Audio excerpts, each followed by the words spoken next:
ఏమైనా దేవుని బిడ్డలారా, మీరందరూ చాలా సంతోషంగా ఉన్నారని మీ ఫోన్ కాల్స్ని బట్టి నేను నమ్ముతున్నాను. వాక్యదానికి వెళ్దామా? ఈరోజు మూల వాక్యం కీర్తనల గ్రంథం 139వ అధ్యాయము 7వ వచనం. నీ ఆత్మ యొద్ద నుండి నేను ఎక్కడికి పోవదును, నీ సన్నిధి నుండి నేను ఎక్కడికి పారిపోవద్దు. గమనించినట్లయితే ప్రియమైన సహోదరి సహోదరులారా, కీర్తనాకారుడు దావీదు భక్తుడు సెలవిస్తున్నాడు, ప్రభువా నీ ఆత్మ యొద్ద నుండి నేను ఎక్కడికి పోవదును, నీ సన్నిధి నుండి నేను ఎక్కడికి పారిపోతాను. నీ ఆత్మ దగ్గర నుంచి నేను పోవాలన్నా లోకమంతా నీ ఆత్మతో నిండి ఉంది కదా, నీ సన్నిధి నుండి నేను పారిపోవాలన్నా నేను ఎక్కడ నిలబడినా అక్కడ నీ సన్నిధి ఉంది కదా ప్రపంచవ్యాప్తంగా. మరి నేను మీకు వ్యతిరేకం జీవించి ఏం చేయగలను ప్రభువా అని దావీదు భక్తుడు తన యొక్క 139 కీర్తనలో ఎంతో సంతోషంతో, ఒక పక్క భయంతో, ప్రేమతో, ప్రత్యాతాపంతో రాశాడు కీర్తనలు. ఎందుకు అంటున్నాడంటే, నిజంగానే దావీదు భక్తుడు దేవుని ఆత్మ దగ్గర నుండి తప్పించుకున్నాడండి. బత్షెబతో పాపం చేసినప్పుడు మరి ఎవరు నాతానికి చెప్పారు? నాతాన్ని వెళ్ళి స్వయంగా చెప్పాడా, లేకపోతే నాతానికి దేవుడు చెప్పాడా? అంటే దావీదు పాపం చేసినప్పుడు దేవుని ఆత్మ, దేవుని మనసు ఎక్కడుందండి? ఖచ్చితంగా లోకం అంతా ఆయన యొక్క ఆత్మతో, మహిమతో నిండి ఉంది. అలాంటి అనుభవంలోకి వెళ్ళిన దావీదు భక్తుడు అంటున్నాడు ఈ మాట, నీ ఆత్మ యొద్ద నుండి నేను ఎక్కడికి పోదును, నీ సన్నిధి నుండి నేను ఎక్కడికి పారిపోదును తండ్రి అని ప్రభువుని ప్రార్థిస్తున్నాను. నిజమేనండి, నువ్వు ఈ టీవీ కార్యక్రమం చూస్తున్నా మీరు ఇప్పుడు దాకా నీ భర్తకు తెలియకుండా, నీ భార్యకు తెలియకుండా పాపంలో మునిగి తేలుతున్నావేమో, నన్ను ఎవరు చూడట్లేదు అనుకుంటున్నావేమో, నీ తల్లిదండ్రులకు తెలియకుండా నీ కాలేజీ లైఫ్లో పాపంలో ఎంజాయ్ చేస్తున్నావేమో, లేదంటే ఇంకొను నీ కుటుంబ సభ్యులకు తెలియకుండా మోసాలు, పాపాలు, లోక సంబంధమైన చేస్తున్నావేమో. నువ్వు ఎవరి ముందని తప్పించుకోవచ్చు. భార్య ముందు భర్త తప్పించుకోవచ్చు, భర్త ముందు భార్య తప్పించుకోవచ్చు, తల్లిదండ్రుల ముందు బిడ్డలు తప్పించుకోవచ్చు, లేదా కుటుంబ సభ్యుల ముందు కుటుంబ సభ్యులు తప్పించుకోవచ్చు, సంఘం నుండి సంఘ బిడ్డలు తప్పించుకోవచ్చు, సంఘం నుండి సంఘ కాపురు తప్పించుకోవచ్చు. కానీ దేవుని ఆత్మ దగ్గర నుండి ఎవరు తప్పించుకోలేరు, దేవుని సన్నిధి నుండి ఎవరు పారిపోలేరు. నా ప్రియమైన సహోదరి సహోదరుడా, ఈ వాక్యాన్ని వింటున్న నువ్వు ఒక తీర్మానం చేసుకో. భయపడు, వణుకు పుట్టేలాగా జీవించు దేవుని సన్నిధిలో. ఎందుకంటే దేవుడు నువ్వు చేసే ప్రతి క్రియను భూతద్దంలో పెట్టి చూసినట్టు చూస్తున్నాడు. ఒకరోజు నీ యొక్క చర్యలన్నిటినీ తీర్పు చేయబోతున్నాడు. అప్పుడు ఏ స్థితిలో ఉంటావు నువ్వు? పాతాళానికి వెళ్తావా? నరకంలో అగ్ని ఆరక బురుగు చావకుండా చేస్తావా? పరదేశికి వెళ్తావా? పరలోకంలో నిత్య జీవనం జీవిస్తావా? తీర్మానం చేయి. నిన్ను ఎవరు చూడలేదని మాత్రం అనుకోబాక. నిజమే, ఎవరు చూడలేకపోవచ్చు, దేవుడు చూస్తున్నాడు. నువ్వు లంచం తీసుకున్నా, మర్డర్ చేసిన, దొంగతనం చేసిన, లేదంటే పొరుగువారి భార్యలను భర్తలను ఆశించిన, తల్లిదండ్రులు దూషిస్తున్నా, హింసిస్తున్నా, నువ్వు ఎలాంటి పాపం చేస్తున్నా నిన్నెవరు పట్టుకోలేకపోవచ్చు. కానీ పోలీసులు పట్టుకోలేకపోవచ్చు, సిబిసిఐడి వాళ్ళు, సిఐడి వాళ్ళు, ఏసీబీ వాళ్ళు పట్టుకోపోలేవచ్చు. కానీ తండ్రి, పరమ తండ్రి యేసుక్రీస్తు ప్రభు వారు ఒకరోజు తీర్పు రోజు నీ బండారాన్ని బట్టబయలు చేస్తారు. అందుకే గమనించినట్లయితే వాక్యం చాలా చక్కగా సెలవిస్తుందని మనకి. 2వ రాజుల గ్రంథం 5వ అధ్యాయము 25వ వచనం నుండి 27వ వచనం వరకు చదివితే చాలా ఆశ్చర్యమైన సంఘటన ఎలీషా ప్రవక్త గారి మధ్య, గెహజీ మధ్య జరిగినట్లు మనం చూడొచ్చండి. నేను ఆ వాక్యాలు మొత్తం చదివితే నాకు ఇక్కడ ఇచ్చిన సమయం సరిపోదు కాబట్టి నేను క్లుప్తంగా దాన్ని వివరిస్తాను. ఎలీషా ప్రవక్త గారు నయమానుకు వచ్చిన కుష్ఠరోగిని ఏ డాక్టర్లు, ఏ వైద్యులు స్వస్థపరచలేదు. నయమాను కూడా తిరిగి తిరిగి అలసిపోయాడు. నేను ఈ కుష్ఠ జీవితంలో చనిపోవాలా, ఈ రోత జీవితంలో చనిపోవాలా, ఈ అవమానంతో చనిపోవాలనుకున్నాడు. తను పూజించిన విగ్రహాల చుట్టూ తిరిగాడు. రాతి బొమ్మలు, మట్టి బొమ్మలు, చెక్క బొమ్మలు, చెత్త బొమ్మల చుట్టూ తిరిగాడు. కానీ ఏ ఒక్క రాతి బొమ్మ కానీ, చెక్క బొమ్మ కానీ, చెత్త బొమ్మ కానీ ఆయన స్వస్థపరచలేకపోయింది. ఎప్పుడైతే ఎలీషా ప్రవక్త గురించి విని ఎలీషా ప్రవక్త దగ్గరికి వచ్చి పరిపూర్ణంగా శుద్ధుడై స్వస్థ పొందినప్పుడు ఎలీషా ప్రవక్తకి ఆయన ఎన్నో కానుకలు ఇవ్వబోయాడు. కానీ ఎలీషా గారు, నీ కానుకలు నాకెందుకయ్యా, నువ్వు కుష్ఠుని నేను ఉచితంగా స్వస్థపరిచా. ఎందుకో తెలుసా? నన్ను ఈ స్థితిలో ఉంచిన నా దేవుడి సర్వాధికారి, ఆయన బిడ్డని నేను, ఈ సృష్టి మొత్తం నాదే, ఈ సృష్టిలో సిరి సంపదలు నాయేనయ్యా, గెహజీ, నయమాను నా బదులు పో. ఎలీషా ప్రవక్త మాత్రం రిజెక్ట్ చేసేది, కానీ గెహజీ రిజెక్ట్ చేయలేదండి. ప్రియమైన దేవుని బిడ్డలారా, ఒక ఎలీషా ప్రవక్త దగ్గర ఉంటా పరిగెత్తుకుంటూ వెళ్ళాడు, నయమానికి ఎదురుగా వెళ్ళాడు. నయమాను గబగబా రథం దిగాడు. అయ్యా ఏం కావాలి? ఇదిగో నీ దగ్గర కానుకలు, ఈ బంగారాలు, ఈ వెండిని, ఈ దుస్తులు తీసుకుంటానికి నా యజమానుడికి హృదయం లేదు. కానీ అయ్యా వేరొక ప్రవక్త శిష్యుడు వచ్చాడు, అతనికి కొంత సహాయం కావాలన్నప్పుడు నయమాను ఎలీషాను బట్టి ఎలీషా గారు కొలుస్తున్న ఆ దేవుని బట్టి 2 సంచుల నిండా వెండిని నింపి, మరి దుస్తులు 2 జతలు ఇచ్చి పంపించినప్పుడు, తన పనివాణి కూడా ఇచ్చి పంపించినప్పుడు గేహాజీ కమ్మగా తీసుకువెళ్ళిపోయి మంచిగా ఇంట్లో దాచిపెట్టుకొని వచ్చి ఏమి ఎరగనట్టు ఎలీషా గారు నిలబడినప్పుడు ఎలీషా గారు అంటున్నాడు, యా గేహాజీ ఆడికెళ్ళొచ్చా? ఆడికెళ్ళానా నేను నీ ముందు నిలబడలా? పిచ్చివాడా, నేను కళ్ళు మూసుకొని ప్రార్థన చేస్తున్నాను అనుకున్నావా? నేను కళ్ళు మూసుకొని ధ్యానిస్తున్నాను అనుకున్నావా? లేదంటే నేను పడుకొని ఏదో నేను మంచి నిద్రలో ఉన్నాననుకుంటున్నావా? వెర్రివాడా. ఆ యొక్క నయమాను రథం దిగి నిన్ను ఎదుర్కొన్నప్పుడు, నువ్వు అతని దగ్గర 2 సంచులు వెండి తీసుకున్నప్పుడు, క్రొత్త బట్టలు తీసుకున్నప్పుడు నా మనసు నీతో రాలేదా? హల్లెలూయా. కాబట్టి నేను నీకు ఒక అవకాశం ఇచ్చా.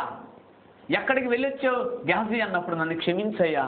ఇదిగో నేను నీ పర్మిషన్ లేకుండా ఆ యొక్క ధనాన్ని, వాటిని, దుస్తుల్ని, వెండిని ప్రేమించానయ్యా అన్నట్లయితే గేహాజీకి కుష్టి వచ్చేదండి.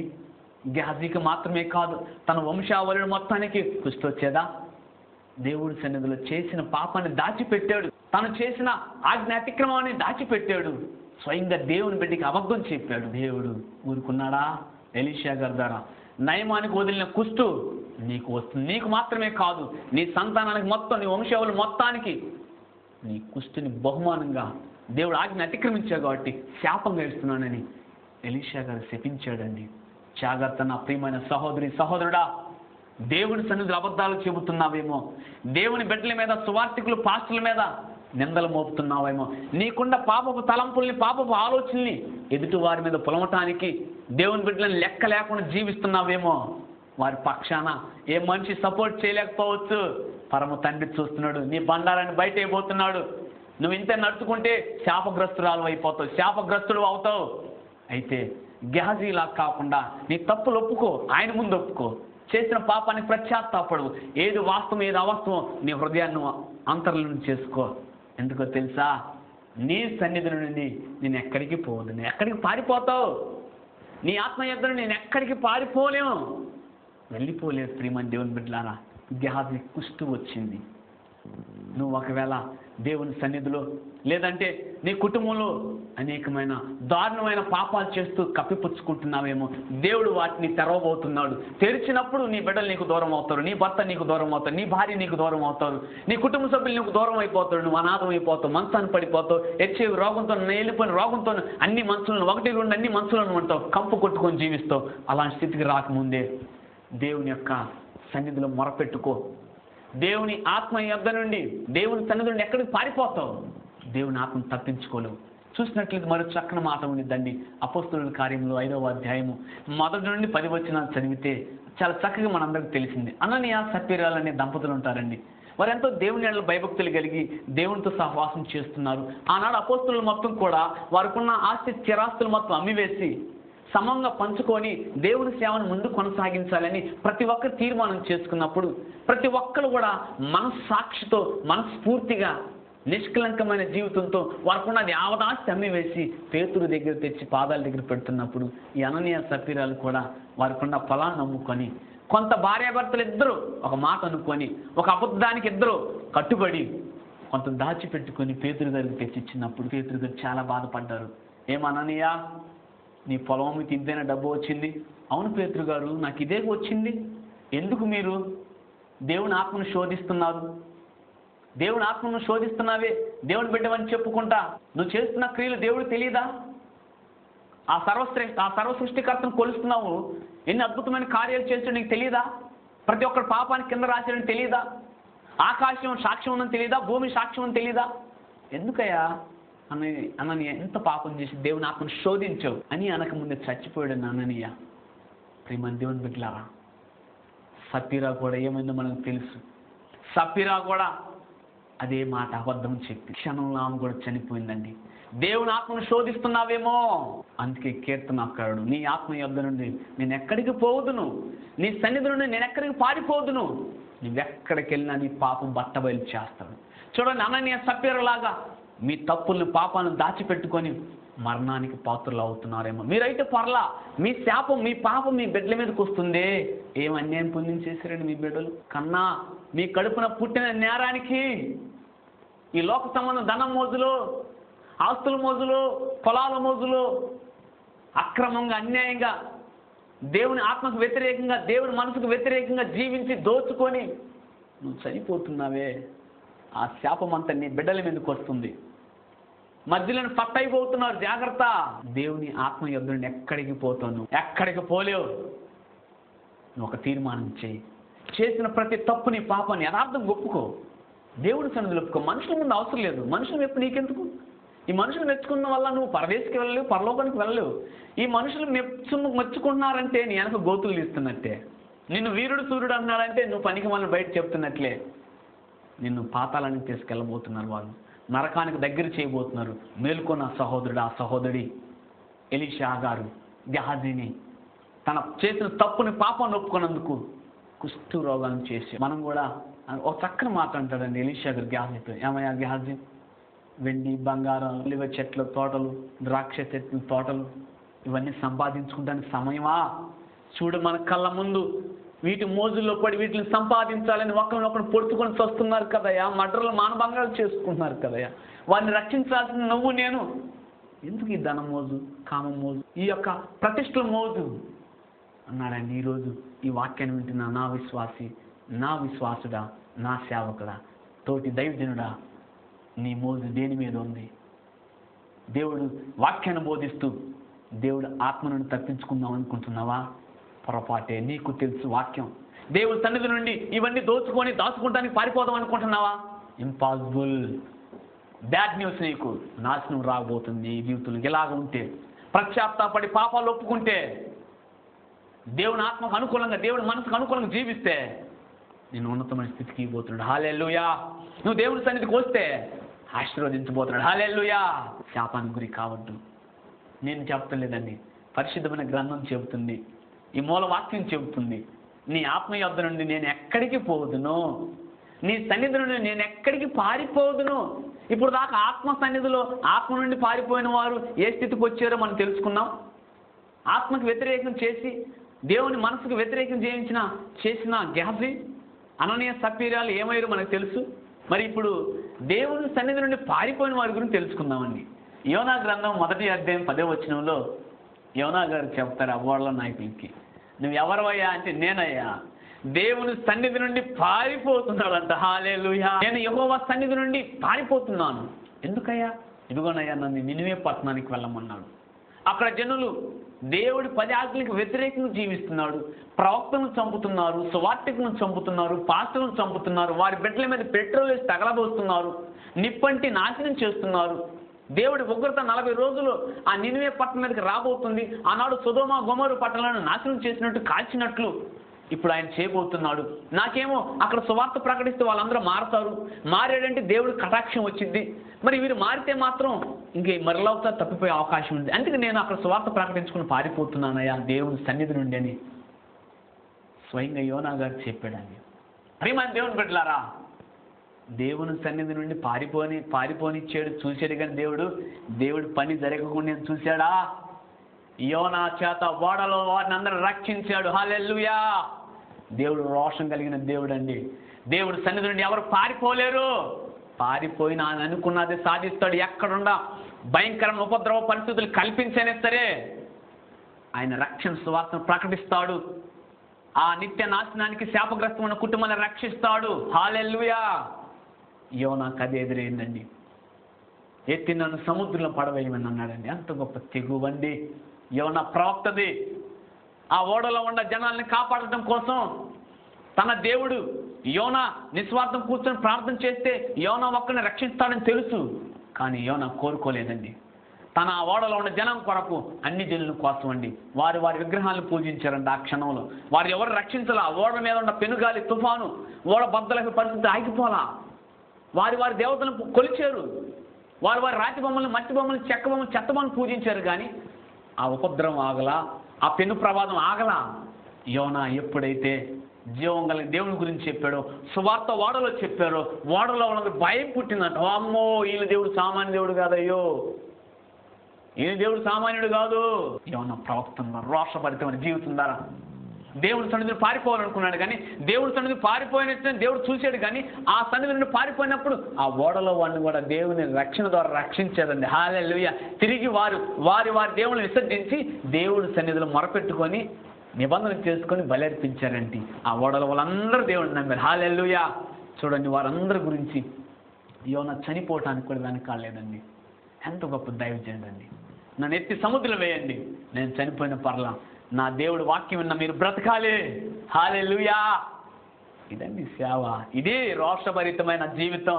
ఏమో నాకు తెలుసు ఎంత వెర్రి పని చేశాను, నీ ఆత్మ నుండి నేను ఎక్కడికి పోదును అనే వాక్యం ఉందని తెలుసు, నీ సన్నిధి నుండి నేను ఎక్కడికి పారిపోదునని వాక్యం ఉందని తెలుసు. కానీ పారిపోయిన పశ్చాత్తాపడ్డాడు. అయితే నేను చనిపోయే ముందు కొన్ని ఆత్మల్ని రక్షించాలి, దేవుని రాజ్యాన్ని స్వతంత్రించుకోవాలి చేయాలనుకున్నాడు. ఆ ఓడల వాళ్ళందరికీ ఇదిగోనయ్యా ఆకాశాన్ని సృజించి భూమిని స్థాపించిన ఆ సర్వ సృష్టికర్త దేవుని యొక్క కుమారుని సేవకునే భయం కలిగిందంట వాడల వాళ్ళకి. ఒక్కరోజుని ఇలాంటి రోషభరితమైన సేవ ఉందా మనలో మాట అనుకుందాం, ఉందా? లేచిన గాడి నుంచి ఆ విశ్వాసం ఎంత ఇచ్చిద్దా, ఈ విశ్వాసం ఎంత ఇచ్చిద్దా, అబ్బో మీ కానుకలు బాగా వస్తాయి నన్ను ఒక సేవకుడు అడిగారండి, నేను పేరు చెప్తానులే, బ్రదర్ నువ్వు చేసే కాడ కానుకలు బాగా వస్తాయా? ఎంత దౌర్భాగ్య స్థితిలో ఉన్నారో వాళ్ళు, నేను బాధపడ్డానండి. ఎంత దరిద్రపు స్థితిలో ఉన్నారో నేను బాధపడ్డానండి. బ్రదర్ నువ్వు చేసే చోట్ల ఆత్మలు ఏమైనా ఉండే అని అడగల నన్ను. బ్రదర్ నువ్వు చేసే చోట్ల కానుకలు బాగా వస్తాయా అని ఒక డెనామినేషన్ అడిగారండి. ఉద్యోగాలు చేస్తున్నారు అనుకున్నారా? బుద్ధి లేదో, సిగ్గు లేదో? ఇది ఉద్యోగం కాదు. రోషభరితమైన యోనా లాంటి సేవ జరగాలి.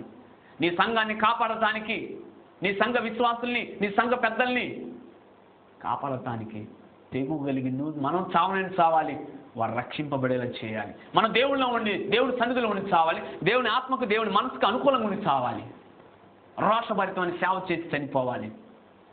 ఇది కావాలి. కానీ ఈ డాంబికమైన వద్దు. ప్రియమైన సహోదరి సహోదరుడా, వాక్యం చెబుతుంది ఆయన ఆత్మ నుండి ఎక్కడికి పోలేమంట, ఆయన సన్నిధి నుండి ఎక్కడికి పారిపోలేము, ఎక్కడికి వెళ్ళి ఆయన పని చేయించుకుంటాడు. ఎందుకు ఎగిరిపోట్లు అవసరమా? చూసినట్లయితే మరి చక్కని మాట. కొంతమంది అనుకుంటారండి, కీర్తనల గ్రంథం 53వ అధ్యాయం 1వ వచనం చూస్తే దేవుడు ఎక్కడున్నాడు, అసలు దేవుడు లేడు అని పాపిష్టి కార్యాలు, దోష కార్యాలు, మోసపూర్తి కార్యాలు చేస్తాడు. వారికి అంతమే నాశనం అంట. వారికి చాలా తెలివిగలవని అనుకో, దేవుడు ఎవడున్నాడు మాకు కనపడమను. నువ్వు కనపడాలంటే నీ పాపిష్టి జీవితం వదులు, నీ కన్ను నుండి పొరలు రాల్చు, నీ లోక దృష్టి తీసివేయి. నువ్వు పాపం నుండి దేవుడు ఎలా కనపడతాడు? జాగ్రత్త. నువ్వు నిజంగా దేవుడిని చూడాలనుకుంటే హృదయ శుద్ధి కలిగిన వారు ధన్యులు, వారు దేవుడిని చూస్తారన్నాడు మత్తయి సువార్త 5వ అధ్యాయం 8వ వచనం. హృదయ శుద్ధి కలిగి ఉండు, నీ పాప జీవితం విసర్జించు, దేవుడి పశ్చాత్తాపం, ఆయన ఆత్మకు అనుకూలంగా, ఆయన మనసుకు అనుకూలంగా జీవించు, ఆయన సన్నిధిలోకి వచ్చి ప్రార్థించే. నీకు కనిపించకపోతే చెప్పు, నేను ఈ బైబిల్ వదిలేసి వెళ్తా. నేను 3 సార్లు చూశాను. ఎవరు ఏమనుకున్నా, నా దేవుడు నేను చూశాను కాబట్టి యవన కాలంలో ఎన్నో కష్టాలు, నష్టాలు, అవమానాలు, నిందలు, ఎంతో భయంకరమైన పరిస్థితులు వచ్చిన నా దేవుని కృపను బట్టి మత్తి పురుగుని, అజ్ఞాన్ని, ఎంతో బలహీనుని నన్ను ఈరోజు నీ సేవ చేసి కృపను అనుగ్రహించాడు. మా ఆశ ఒక్కటే, ఈ టీవీ కార్యక్రమం చూస్తే మిమ్మల్ని అందరూ రిక్వెస్ట్ చేస్తున్నా, మీ కానుకలు వద్దు, మీ పొగడ్తలు వద్దు, మీ ఆత్మ ఇవ్వండి చాలు. ఈ వాక్యం నచ్చితే జీవ గ్రంథంలో పేరు లిఖించుకోండి బాప్తిస్మం ద్వారా. చూడండి ప్రియమైన దేవుడు, నువ్వు మంచి చేస్తున్న దేవుడు చూస్తున్నాడు. అంటే చూస్తే అపోస్తలుల కార్యంలో 9వ అధ్యాయం 11వ వచనంలో అతడు ప్రార్థన చేస్తున్నాడంట. అన్నయ్యతో చెబుతున్నాడు, అన్నయ్య ఇదిగో తిన్నదనే గ్రామానికి వెళ్ళు, పట్టణానికి వెళ్ళు, యూదుడైన ఇంట్లో మరి తార్చువాడైన సౌలు నా నామమున ప్రార్థన చేస్తున్నాడు. హల్లెలూయా. అప్పుడు దాకా దేవుని ఆత్మకు, దేవుని మనసుకు వ్యతిరేకంగా జీవించాడు, దేవుని సన్నిధికి దూరంగా జీవించాడు ఈ సౌలు. ఎప్పుడైతే దేవుని వాక్యాన్ని విన్నాడో, దేవుని వాక్కుని విన్నాడో వచ్చేసాడు, దేవుని ఆత్మకు, దేవుడి మనసుకు అనుకూలంగా వచ్చేసాడు, దేవుడు సన్నిధులకు వచ్చేసాడు, పశ్చాత్తాపడ్డాడు, పాపాలు ఒప్పుకున్నాడు. ఒప్పుకోవటమే కాదు, ఉన్న ఫలంగా వచ్చే రాకపోయినా మోకరించి మొరపెట్టుకుంటున్నాడు. హల్లెలూయా. నాకు ప్రార్థన రాదు అయ్య గారు, ప్రార్థన నడవట్లేదు అయ్య గారు. ఎందుకమ్మ కాళ్ళ బొల్లి మాటలు? తగాదాలు బాగా ఆడుతున్నాగా, ఎవరు నేర్పించండి తగాదాడమని? సౌలుని చూడండి, పౌలుగా మారే క్షణాల్లో యేసు నామములో వంగి ప్రార్థన చేశాడు. దేవుని స్తోత్రం. హల్లెలూయా. ప్రభువారు నువ్వు వ్యభిచారం చేస్తున్నావు చూస్తున్నాడు, నువ్వు దొంగతనం చేస్తున్నా, నరహత్యలు చేస్తున్నా, మోసాలు చేస్తున్నా, తల్లిదండ్రులు హింసిస్తున్నా, భార్యకి తెలియకుండా, భర్తకు తెలియకుండా, తల్లిదండ్రులకు తెలియకుండా, బిడ్డకు తెలియకుండా నువ్వు ఏ పాపం చేసినా దేవుని ఆత్మ నుండి నువ్వు పారిపోలేవు, దేవుని సన్నిధి నుండి నువ్వు దూరం కాలేవు. ఆయన చూస్తున్నాడు. సౌలు గారు గ్రహించాడు, పౌలుగా మారిపోయాడు. ఉన్న ఫలంగానే యేసుక్రీస్తు ప్రభు వారి వాక్యాన్ని, ఆయన వాక్ని విన్నాడు, నమ్మాడు, విశ్వసించాడు. క్షణపాటు కూడా ఏమాత్రం ఏమరపాటు లేకుండా మారు మనసు రక్షణ బాప్తిసం పొందాడు. హల్లెలూయా. ఎన్ని సంవత్సరాల నుంచి చర్చికి వెళ్తున్నావు నువ్వు? ఉందా మారు మనసు రక్షణ బాప్తిసం నీకు? ఎందుకు ఈ నామకార్థ క్రైస్తత్వం? యేసుక్రీస్తు ప్రభు వారికి బాప్తిసం అవసరం లేకపోయినా ఫస్ట్ రావటంతోనే బాప్తిసం తీసుకున్నాడు. బాప్తిసం తీసుకోమని చెప్పాడు. నువ్వు తీసుకోవు, తీసుకున్నావని తీసుకోవాలి. నువ్వు మరి ఎవరికన్నా ఉంటా, అమ్మో బాప్తిసం శ్రమలు అంటగా, ఇప్పుడేందు నువ్వు మంచి సింహాసనం మీద కూర్చొని సంతోషంగా ఉన్నట్లు. ఆ శ్రమలు పోవటానికే, ఆ కష్టాలు పోవటానికే, ఆ నష్టాలు పోవటానికే, ఆ ఇరుకు ఇబ్బందులు, అవమానాలు, నిందలు పోవటానికే బాప్తిసం పొందు. ఆ రక్తం ద్వారా కడగబడు. నేను చిన్న క్వశ్చన్ వేస్తాను మిమ్మల్ని. మీ బిడ్డకి ఉద్యోగ నిమిత్తం 1 లక్ష రూపాయలు అవసరం అయితే మీ దగ్గర లేకపోయినా అప్పు చేసి అంత వడ్డీకి తెచ్చి కట్టరా? అదే నాకు అవసరమైన 10,000 అడిగితే మీరు ఇస్తారా? ఎందుకని? అతనేవో మీ రక్త సంబంధి, నేను పరాయి సంబంధి. చూడండి ఎంత మన మనుషులోనే తేడా ఉంది. సర్వ సృష్టికర్త కూడా అంతేనండి. మొదట ఆయన రక్తం ద్వారా కడగబడితే మనం ఆయన రక్త సంబంధులము. నువ్వేమంటే అది ఇస్తాడు. సిద్ధంగా ఉన్నావా? రక్షణ తీసుకో, శ్రమపడు, శ్రమలు చేయించు. ఎప్పుడు రావుతావు నీకు తెలియదు. అర్ధదిద్దాలకు రాలేవనుకో పాతానికి వెళ్తావు. ఎందుకమ్మా? ఎందుకయ్యా? దేవుని వాక్యాన్ని నమ్మండి, వాక్యాన్ని నడిపించండి. ఎందుకంటే ఎక్కడికి తప్పించుకున్నావు? నువ్వు మంచి ప్రార్థన చేస్తున్నా దేవుడు చూస్తున్నాడు, నువ్వు మంచి క్రియలు చేస్తున్నా దేవుడు చూస్తున్నాడు, నువ్వు సంఘానికి ముందుకు వెళ్తున్నా దేవుడు చూస్తున్నాడు, మంచి ఉపవాసం ఉంటున్నా దేవుడు చూస్తున్నాడు, వాక్యం చదువుతున్నా దేవుడు చూస్తున్నాడు.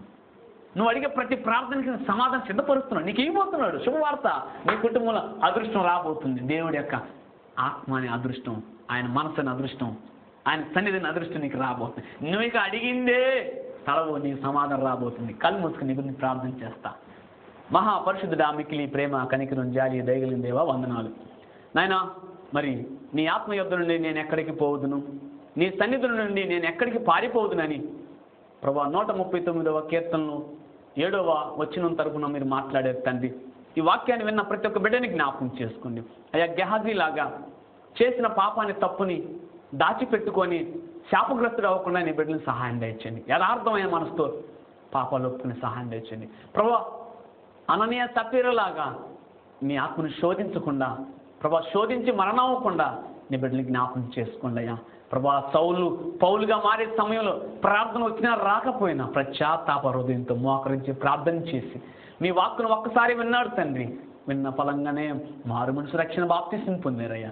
నీ బిడ్డలు కూడా అలాంటి కృపను అనుగ్రహించమని మీ పాదాలు పట్టుకుని నడుచున్న అయ్యా. యోనాలాగా ప్రభా, పరుల గురించి ప్రభా, వారి పాపాన్ని పరిహరించడానికి ప్రార్థన చేసే యోగ్యత మాకు దయచేయండి ప్రభా. అవసరమైతే మా ప్రాణం పోయితే వారు రక్షింపబడతారనుకుంటే అలాంటి కృపను మా అందరికి అనుగ్రహించే జీవితం కలిగిన రోషభరితమైన సేవకుల జీవితాన్ని మా అందరికి అనుగ్రహించమని వేడుకుంటూ, ఎంతమంది అయితే దేవుడు లేడని బుద్ధిహీనంగా, భక్తిహీనంగా, పాతాలానికి పాత్రమైన ఆలోచనతో ఉన్నారు, వారిని క్షమించి మీ పాద సన్నిధికి నడిపించమని, దేవుడు నాతో మాట్లాడమని అనుకుంటున్నాడు, మీ చిత్తమైతే ఒక్కసారి మీరు వారిని తాకమని, ఈ దీనుని ప్రార్థన అంగీకరించమని ప్రభా. ఈ వాక్యం విన్న ప్రతి ఒక్క బిడ్డ మారు మనసు రక్షణ బాప్తిసం పొంది జీవ గ్రంథంలో పేరు లిఖించుకునే అవకాశం దయచేయమని నజరేయుడైన యేసు నామములో అడిగి వేడుకొని ప్రార్థిస్తూ సమస్తమును నాయన మీ చిత్తమైతే అడిగినవన్నీ పొంది ఉన్నామని నమ్ముతున్నాను పరమకర్త. Amen, amen, amen. Praise the Lord. నా ప్రియమైన సహోదరి సహోదరులారా, ఈ వాక్యం ఇప్పుడు దాకా మీరు శ్రద్ధగా ఉన్నందుకు నేను ఎంతో దేవుని స్తుతిస్తున్నాను. మాకు ఎలాంటి కానుకలు పంపవద్దు, బాప్తిసం పొందండి, మీ ఆత్మను జీవగ్రంథంలో ఇవ్వండి. మీరు ఈ వాక్యాన్ని బాప్తిసం పొందితే మీ ఆత్మ నాకు 1 కోటి రూపాయలతో సమానం. దయతో మీరు అంగీకరించగలని ప్రార్థిస్తున్నాను. దేవుడు మిమ్మల్ని నిండారుగా దీవించి రాబో నూతన సంవత్సరంలో నూతనమైన దేవుని మీకు మెండుగా దయచేయను గాక దేవుని చిత్తమైతే. ఆమేన్, ఆమేన్, ఆమేన్.